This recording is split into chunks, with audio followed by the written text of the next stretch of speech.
Esa es la realidad. Sí, quedó clarísimo. Ahora, sí tiene que tener una representación, como tiene en Brasil en el Congreso, para que no nos pase una 125 de nuevo. Ahora, ¿es replicable el caso Brasil? Yo creo que, y en esto, ojo, yo vengo de una rural que pertenece a CRA y soy muy fanático de mi entidad, pero yo creo que Barbechando interpretó muy bien el peligro que hay. Lo mismo que interpreté yo cuando me metí en esto, que si nos van a jorobar, nos van a jorobar a través del Congreso y a través de las leyes. Y entonces yo creo que es replicable. Pero es replicable desde la base de decir, estamos de acuerdo en esto, en esto, en esto y en esto. Es decir, saber qué cosas te diferencian y no abundar en eso, pero saber que de base estamos de acuerdo en estas cosas. Y hacerlo superador a los bloques. Pero existe, por ahí a eso va Caro, me parece, porque lo hemos hablado muchas veces al aire y fuera del aire, que todos sabemos cuáles son las directrices que marcan un camino de crecimiento de la productividad a través de las leyes. Y todos sabemos que es necesario que esas directrices atraviesen los espacios políticos. Ahora, son los espacios políticos, ni hablar del kirchnerismo, pero también el oficialismo hoy, los que muchas veces no dejan, no te hablo ya ni de libertad de acción a la hora de votar, sino de discutir temas porque no forman parte de la agenda propia. Entonces, si desde los espacios, de todos, no, ni del kirchnerismo ni del oficialismo, no se puede trazar temas que atraviesen los espacios, ¿cómo se hace para replicar el modelo de Brasil? Yo creo que lo primero es entender, porque ¿qué nos pasa a veces? Sabemos qué es lo que está bien, pero no sabemos transmitirlo o explicarlo, y el legislador a veces no lo entiende. Yo creo que lo que más se ha aportado en estos 2 años no ha sido un proyecto de ley, sino es explicarle a cada legislador que he tenido cerca algunos temas del agro. Me pasó un caso con una persona que de mucho renombre, que está en mi bloque, que me llamó cuando abrieron, ¿se acuerdan cuando abrieron la exportación de ganado en pie? Sí. Me llama a las 7 de la tarde y me dice, qué desastre esta medida, va en contra de la mano de obra en los frigoríficos. Claro. Digo, no, pará. No es tan así. Primero que ya existe en Uruguay, en Brasil, no compite con los frigoríficos, sí le da una oferta mayor al productor, pero además te olvidás del valor agregado que tiene un animal si le metés 200 kilos más y lo diseminás con un semen de pedigre y lo exportás en pie a otro lugar, o aprovechás los mercados que tienen ritos para matar, para carnear. Tipo kosher. Exacto. Entonces, y el tipo lo entendió en el aire. Ahora, por ahí si no le preguntaba a alguien que entendía del tema, se quedaba con que le saca mano de obra a los frigoríficos. Claro, no lo industrializamos acá. Bueno, y así me ha pasado, y me ha pasado con algunos temas ambientales con legisladores, que vos se los explicás y lo entienden enseguida, pero el tema es que alguien lo pueda transmitir ese conocimiento. ¿Ese no es el rol que nos imaginábamos todos que tendrían que tener después del 2008 las entidades del campo? Sí.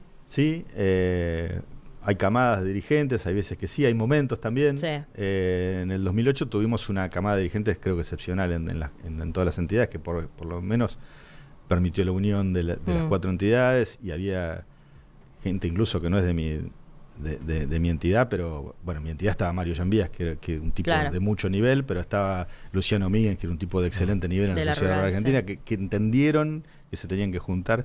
Hay veces que no está esa gente, que no está esa situación, que no está ese entusiasmo de las bases para apoyar. Sí, ni es tan grande el espanto, en ese momento los unió el espanto. Pero además, volvemos a Barbechando, que yo no los conocía y la verdad que me gusta el laburo que hacen porque tiene mucho que ver con el que hago yo también. Trasciende también las entidades, ellos están abiertos a escucharlo a todos y aportarle datos. Si algo que hacen es que lo que no tenemos tiempo, un presidente de la Rural de Gualeguay, el otro, que es buscar los datos. Vos sabés que está bueno que bajen las retenciones, pero no sabés el número de cómo impactaría. Y aporta esos datos a los legisladores. Ellos se lo aportan a los legisladores. Sí, exactamente. Me parece que es un buen laburo. Y que no es competencia para las entidades, al contrario, le suma a las entidades. Hay videos tuyos, cada vez que hablo con dirigentes ahora y que me cuentan que arrancaron la dirigencia rural en el 2008, pido fotos y videos. Por si un día llegan a presidentes o algo, tengo fotos y videos cortando rutas. ¿Hay fotos, videos tuyos cortando rutas? Tenías menos de 30 años. Sí, tengo ahora 50, así que sí. Sí, yo sabía que iba a ser algo que no estaba. Mirá, te cuento cómo fue. A ver. A mí me invita el hombre que ¿Vos fuiste con De Angelis, aparte? Sí, Pará, pero formaste... en Gualeguay, De Angelis estaba en Gualeguaychú. Ah. Yo no lo conocía, Alfredo. ¿Pero Es no más, formaste parte de la anécdota, la famosa anécdota esa del panal de las abejas? No. La tenés, ¿no? Sí, la tengo. Qué hermoso. Es verídica. Pero... No, a mí me invita el hombre que sembraba en mi campo, Mario Ojeda, era el contratista, me dice, vamos a ir a manifestarnos en la ruta. Para mí era una locura. Digo, no, estamos locos, ¿cómo vamos a ir a hacer eso? También no me olvido más el lugar donde yo iba, claro. el lugar donde yo iba, ¿viste? Cuando te impacta y te lo acordás en la memoria donde estabas cuando escuchaste. Yo no me olvido más cuando escuché el discurso de Lustó diciendo que subían las retenciones. Yo me acuerdo que la primera vez que sembraba, yo personalmente, siempre arrendábamos la parte agrícola, había sembrado 62 hectáreas de soja. Un año malísimo había sido, con una sequía muy mala, estábamos viendo cómo pagamos las cuentas. Y me acuerdo el lugar de la Ruta 12 donde iba en la camioneta cuando salió el discurso, creo que Radio Continental, no me acuerdo qué radio era. No me lo olvido más. Bueno, la primera vez digo no, después creo que pasa Semana Santa y vuelve el hombre y me dice, no podemos ser menos que la primera vez. Y vos sabés que eso a mí después me anoté en todas, me sumé a todas, porque creía que era algo muy justo lo que estábamos reclamando, sumado a las agresiones que recibíamos, que te potenciaban. Porque me acuerdo también una vez que decían, no, mirá, ahora sale Cristina y dice que lo echa el ministro de Economía y que vuelve todo para atrás. Y fue cuando dijo el piquete de la abundancia. Claro, sí, fue a Yo fondo. me acuerdo de ver mujeres llorando ahí, era una cosa, una agresión total, cuando estábamos todos esperando con optimismo que se termine ahí. Bueno, después duró, no sé, creo que un año. Escaló muchísimo, sí. Duró ¿no? más de un año. No, sí, exacto. Pero bueno. Okay, esa fue ese es el vivencia. recuerdo del 2008. Y yo estaba muy tranquilo trabajando en el campo y ahí empezamos a tener conciencia que si no nos metíamos, muchos nos iban a seguir pasando por arriba. Ahora, parados políticamente, donde entiendo que es una situación, ¿vos estás dentro del bloque Encuentro Federal en el Congreso? Dentro del bloque Encuentro o sea que Federal. estás en una situación compleja. Compleja. Vi que compleja, digo, de postura, si querés, Parece en la compleja, campaña. parece compleja afuera, pero me es muy cómodo estar en ese bloque. Me sirve muchísimo para aprender de tipos que tienen muchísima más experiencia que yo. Y también para esto que te contaba antes, para por ahí asesorar entre comillas, ¿no? Sí, Pero sí. para dar mi opinión sobre temas agropecuarios que yo entiendo.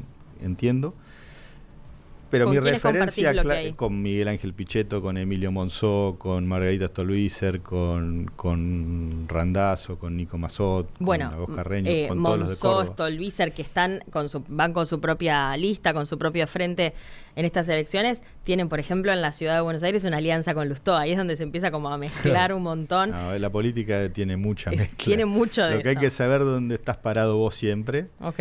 Y ustedes a la vez tienen en la provincia un acuerdo con la Libertad Bueno, Avanza. por eso, mi referencia política, mi líder político es el gobernador de Entre Ríos, es Rogelio Frigerio. No porque yo sea amigo de él, sino porque yo creo muchísimo en su capacidad de conocimiento del Estado, en su nivel, en la forma que él encara los problemas y la capacidad que tiene para resolverlos. Y yo estoy muy cómodo y muy firme parado ahí, dentro de lo incómodo que es todo, Okay, esto, ¿no? okay. Entendemos que si le va bien, le va a ir bien a todos los argentinos, y los que necesitan imperiosamente que a cada gobierno les vaya mal, que ese es el kirchnerismo. Entonces me parece que ahí es donde yo estoy muy cómodo y muy referenciado con el gobernador de Entre Ríos. Ok, o sea que en estas elecciones... ¿La expliqué bien o no? Sí, Sí. Pero me sigue quedando la pregunta de si en estas elecciones empujás por la boleta con la Claro, Libertad Avanza eso- o por la que lidera A Monzó nada de con preguntarle a Luis quién En vas a Entre votar. Ríos no hay chance. En Entre Claro, Ríos no está estamos provincia. todos de un lado o los otros del otro. No hay provincias unidas. No. Y como estoy muy concentrado en Entre Ríos, Mirá, Mirá saliste cómo jugando. salió jugando. ¿Qué Saliste. pensás que va a pasar? Te pido tu análisis más allá del agro como miembro del Congreso. ¿Qué crees que puede pasar en las elecciones? Faltan 10, 15 días en medio de este quilombo con Esper y demás. Pensando en cómo van a ser, o sea, el temor creo que de todos, desde Caputo hasta el último peón rural, es qué va a pasar con los mercados el 27 de julio, el 27 de octubre. Espera, que hacemos un paréntesis por si alguien está colgado viéndonos a nosotros y no otro, que quedó Karen Reinhardt Sí, encabezando porque- la lista del oficialismo después de En la la salida de provincia. Espert por decisión de Ramos Padilla. Cierro paréntesis. a tu pregunta, yo estoy muy metido en el mundo de Entre Ríos, digamos, ¿no? Donde estamos todos juntos los que estamos en contra del kirchnerismo. Después, ¿qué va a pasar donde no se logró estar todos juntos? Me parece que van a tener que conducir a estar.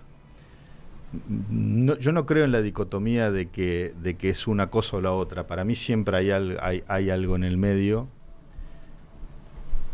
que probablemente a los que están en los polos no les sirve que exista, y siendo muy respetuosos los medios tampoco les sirve, entonces eso se termina invisibilizando.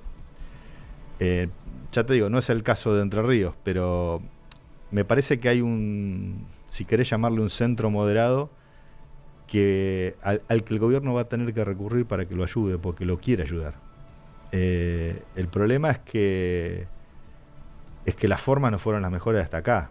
Ahora hay mucha esperanza de que para adelante, y en esto tienen mucho que ver los gobernadores después de la elección, porque no se pudo antes, lo que vos decías termine siendo. Charlemos un poco, veamos si tenemos los mismos objetivos. Va a ser la única salida para lograr en el Congreso de acá el 27 al menos, aún con una buena elección para el gobierno, después de diciembre con el nuevo Congreso. De todas maneras, veía datos el otro día, va a ser la única salida apoyarse en los que supieron ser aliados, pero con los que después fueron rompiendo con estos modos, para empujar cosas que son medio urgentes ya y que pensábamos que para esta altura iban a estar sobre la mesa, que es reforma laboral, reforma impositiva, va a ser fundamental. Así que si se viene esa etapa, estaremos todos atentos. ¿Y quién de todos esos que no terminaron arreglando la lista no está a favor de la reforma laboral, de la reforma política, de todos esos temas que son necesarios? Yo creo que ninguno. Los que están en contra son los kirchneristas. Entonces, me parece que hay que hacer un intento de que, a ver, hay un gobierno que tiene claro que tiene que haber un déficit cero, esos gobernadores o esa gente también tiene claro eso, que hay que hacer una lucha contra la inflación. Yo creo que están todos de acuerdo en eso. Probablemente haya que dejar de adjetivar, haya que dejar de descalificar al adversario y empezar a tratar de ser más amigo de los amigos. Y ya conté mi trauma con la lista de traidor al pueblo argentino, sí. Pero me parece que hay varios que tienen traumas que van arrastrando y que estaría bueno que se dejen de lado para el bien de todos los argentinos, no para el bien de tal dirigente o para la exposición. Fíjense cómo terminaron tipos que tenían una alta exposición en la descalificación. Entonces me parece a mí que tendríamos que intentar cambiar los modales por el bien de los entrerrianos, en el caso nuestro, y de los argentinos en general. Gracias, Morquio, por haber venido. Bueno, ha sido un placer. Un gustazo. Muchas gracias.